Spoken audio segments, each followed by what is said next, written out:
Long Gone. Harper Adams series. Written by Denise Swank. Narrated by Shannon Mcmanus.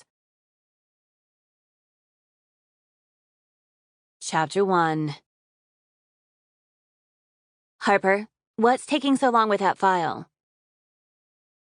I clamped my teeth together to keep myself from telling Becky, one of the paralegals at Morgan, Hightower, and Adams, that she could take the file in my hand and shove it up her ass.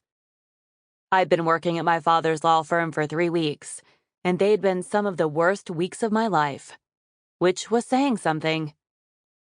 5 months ago, I'd been a Little Rock police detective with a high closure rate, well-respected, and with an exemplary record.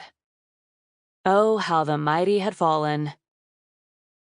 "It's right here, Becky," I said, in the best syrupy sweet voice I could manufacture as I handed it to her. I couldn't embarrass my father and his partners, or make them regret hiring me, which meant I had to do my best to remain polite and keep my temper in check. It wasn't lost on me that some of the employees, like Becky, resented the hell out of me. If our positions had been reversed, I probably would have resented me too. Still, it wasn't like their jobs were being threatened. I was doing everything they didn't want to do. At the same time, it was possible they knew what I did. The partners were paying me more than they should have for such a lowly position.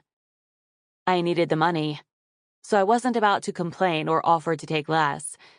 Before leaving Little Rock, I'd lost my career, my savings, and the equity of my home. It had been sold to pay for my legal bills after I was investigated for shooting a teenager while on the job.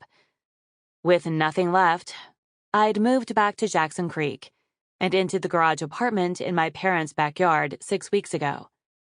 Then, a little over 2 weeks after I came back, my father had left my mother and moved into a small rental house. My father was the one who'd encouraged me to come back to Jackson Creek and live in the garage apartment. My mother had been completely against it and hadn't tried to hide her feelings. I embarrassed her, and my presence was a constant reminder of my disgrace, and also that I had the nerve to be alive, while my younger sister was forever 14.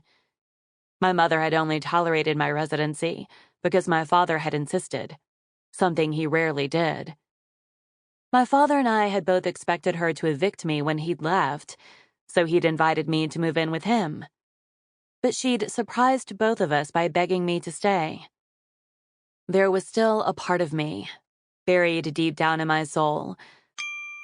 Sample complete. Ready to continue?